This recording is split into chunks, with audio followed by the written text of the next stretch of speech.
First of all, I would like to thank Andrea Haynes, Sarah Mills-Nee, and the entire Alumni Council. Scott Schomburger, Jim Simon, Elizabeth Goodrich, and the board of Indian Springs, and all the faculty and students for this distinct honor. I particularly regret I cannot be with you in person to be presented with this award. I especially regret that I cannot be with Erskine Ramsey and the other members of the class of '64 who he will assemble later this weekend. I have a good excuse. When you're an ambassador, you serve literally at the pleasure of the President and the Secretary of State. And when Tony Blinken tells you to stay in Brussels to host a congressional delegation, you stay in Brussels, even at the expense of missing this distinct privilege in person. I'm sorry.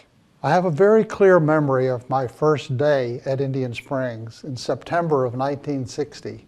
As a 14-year-old, uncomfortable in my suit and tie, fresh from a 4-hour drive up the 200 miles from my home in Florala. The first thing that struck me was that as I was introduced to each faculty member and student, they stuck out their hand to shake mine. It was an endearing but clear message that I was entering a new world. It was a community created in large measure by Doc Armstrong, then director of Indian Springs. It opened a new world of learning and opportunity that would shake my life in ways I could never possibly imagine at the time. ISS was an oasis of learning and warmth in an otherwise difficult world. Birmingham was ground zero for the civil rights movement, with the infamous Sheriff Bull Connor sicking his attack dogs on students marching for equal rights, shocking the nation. It's where I experienced the energy and hope of the Kennedy administration, the existential danger of the Cuban Missile Crisis, and the crushing tragedy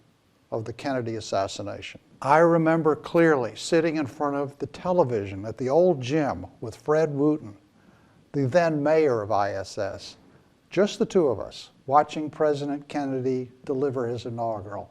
Ask not what your country can do for you, but what you can do for your country. Likewise, I remember sitting at Mr. Moore's table in the dining room when one of the cafeteria workers came out in November of 1963 to whisper in his ear that President Kennedy had been shot in Dallas.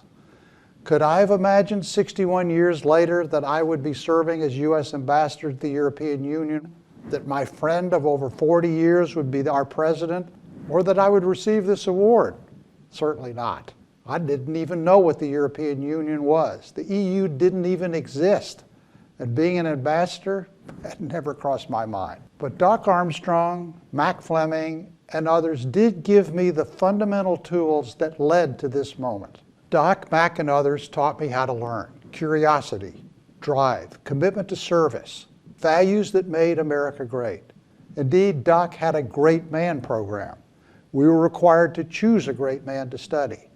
Shamefully, at the time, we didn't yet recognize the great women in our history as we should have. My choice was Abraham Lincoln. My mom was so proud I chose Lincoln. It confirmed to her that ISS was the right place for me as a privileged white boy in the still segregated South. In the end, I thank my parents for finding this place, which, by the way, they read about in an article in the New York Times. My parents got the Times in the mail every day, 2 days late. So if I thought of my career goals at all as a young teenager, it was probably to be a lawyer, a civil rights lawyer. Indeed, I got a law degree and became involved in politics, serving 17 years as a U.S. Senate staffer in the 1970s and 80s. While I thought I would be serving in the Justice Department, President-elect Obama and Vice President-elect Biden in 2009, and then later President Biden in 2021, had other ideas. First as ambassador to Romania and now as ambassador to the EU, I have focused my energies on national security and diplomacy. I must say I love it. It's an incredible honor to serve our country. As you all look ahead, I encourage all of you to think about ways you can serve, or as President Biden says, to keep the faith and tend the flame that keeps all of us believing in democracy. As I look back on my years here on campus, I now recall in particular my classes with Mac Fleming, a founding faculty member who served ISS for 70 years, where we spent hours talking about the Kennedy administration and its own long twilight struggle against autocracy and for democracy. Mac was taken with military and diplomatic history. In particular, I remember learning about the Congress of Vienna, which Henry Kissinger thought was the foundation of his own beliefs on the power of transformational diplomacy. I can still hear Mac's raspy voice with a chuckle speaking of Metternich and Talleyrand and Castlereagh. Thanks, Mac. I guess some of that sunk in. But most of all, it was the environment there, a unique learning environment. There's nothing like the Springs, especially in Alabama. So those of you who are students at ISS today, take advantage of all it has to offer. Cherish these moments. And who knows, one day you may end up as Secretary of State. Discreer vivendo, learn through living. Thank you. There are 3 students that apparently have questions. I'm sorry that I can't be there to do that in person as well. Hello, Ambassador Gitenstein. My name is Silas Steinman, and I'm a current junior at Springs, and I was just wondering how your experiences at Springs shaped your career path. Thanks for your question, Sila. You know, when I was at Indian Springs 60-odd years ago, you didn't actually have letter grades. You were graded in a sort of a subjective analysis that was done, I guess, once a quarter. And there were different categories you were graded on. One of them was intellectual curiosity beyond course requirements, whatever that meant. I'll tell you what I took it to mean. I took it to mean in the context of something like the Abraham Lincoln Project, which I mentioned earlier, the Great Man's Project, that you were supposed to think about the substance of what you were learning in the context of your current environment and what was going on in your life, and to go beyond the readings and the discussions in class and try and apply that discreer vivendo to learn through living. And to me, as I said in my earlier statement, there was a lot going on in Birmingham at the time. You know, I talked about the civil rights turmoil that was going on in downtown Birmingham. There was even a cross burned in Shelby County. I remember it very clearly as a young man. I also remember a CBS report on television on what was going on, how the rest of the world looked at what was going on in Birmingham was very negative, and it was very disturbing. It sort of broke the protective zone that had built around a young, white, privileged boy like myself and forced us to think about what was going on in the world. It was an ugly time of racism and segregation, and an honest effort by people, some people at Indian Springs, to fight back. And it determined my life in this sense, that I came out of this convinced that I wanted to do something to change things. Hi, Ambassador Gitenstein. I'm Liel Berkowitz, and I'm a junior here. And I was wondering, how did your time at Springs, whether that be a course or a person, inspire and push you to pursue international diplomacy? And do you have any advice for those of us who are interested in pursuing that path? Liel, that's a very good question. As I was listening to you do your question, I was thinking, what do I remember about Indian Springs that had anything to do with what I ended up doing in the end? And for some reason, 3 books popped into my mind that I read at Indian Springs. One, probably more important than the other 2, was Alex de Tocqueville's book, Democracy in America. And I thought a lot about democracy in America once I started my diplomatic career in Romania.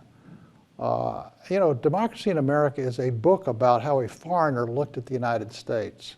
And one of the things that strikes you first when you're an ambassador and you're serving 5,000 miles away from Washington is, what does America look like from abroad?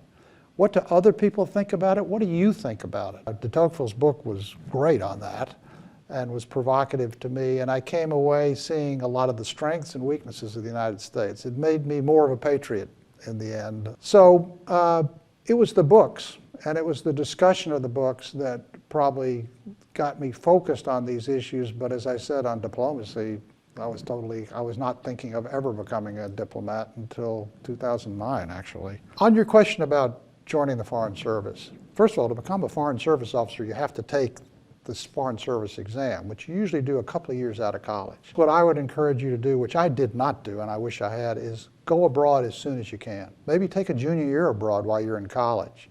Certainly consider getting a Fulbright or a fellowship, but even better, do something like the Peace Corps, okay? Some of the best Foreign Service officers I met were actually former Peace Corps volunteers or being in the military. Spending a couple of years in the military serving abroad also introduces you to life abroad. But before you commit your career to spending the rest of your career abroad, you better be sure you like living abroad. And it's difficult as a young person to jump into this, but it's much better to take the Foreign Service exam after you had some experience abroad. Anyhow, it's an unbelievable experience, and I encourage you to pursue it. Hi, Ambassador Gitenstein. I'm Evie Frozen, and I'm a junior at Springs. And I was just curious, how has your daily work changed since the Russia-Ukraine war? And how has your job affected how you interact with the war outside of work? Thank you. First of all, Evie, before I answer your question, I must remark that now 3 out of 3 of the people asking me questions are women, which is wonderful, because when I was at Indian Springs, there were no girls. Which was a tragedy. Indeed, 2 of my sisters wanted to go to Indian Springs and they couldn't, which was too bad. But your question is a very good one. You know, the days I got to Brussels in January 19th of 22, and the war started a month later. Very difficult, stressful time. And I can remember the first days of the war. Every morning I had breakfast in our residence and watched CNN.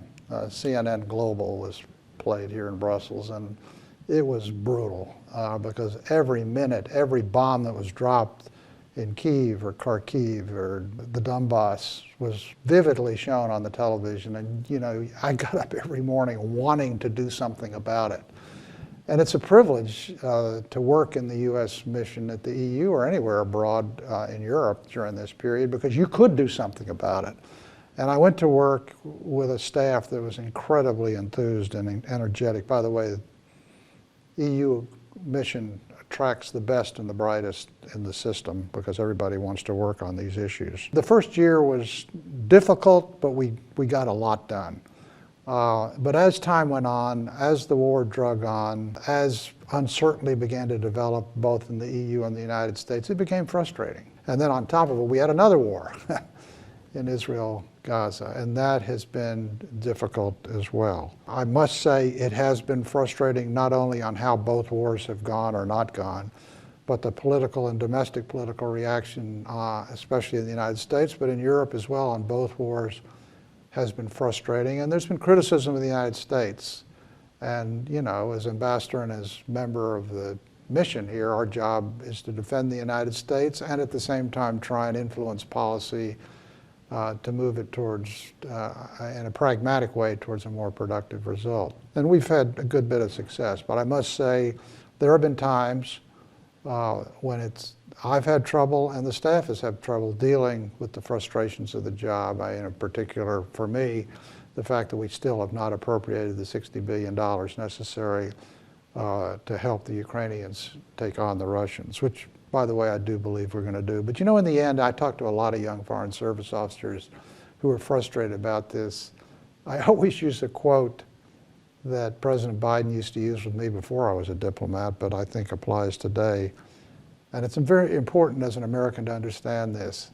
The president always used to say that America is everybody's problem and everybody's solution at the same time. So to the extent you understand that there's frustration with the United States in Europe, and clearly Europe cannot take on the Russians in Ukraine without the U.S. support, and frustration that we haven't done it, in the end, they are tremendously gratified when we do, and we will. With that message, I keep us all energized and have to remind myself of that as well sometimes. But thanks for having me, and hope you enjoy the rest of your day during the alumni events.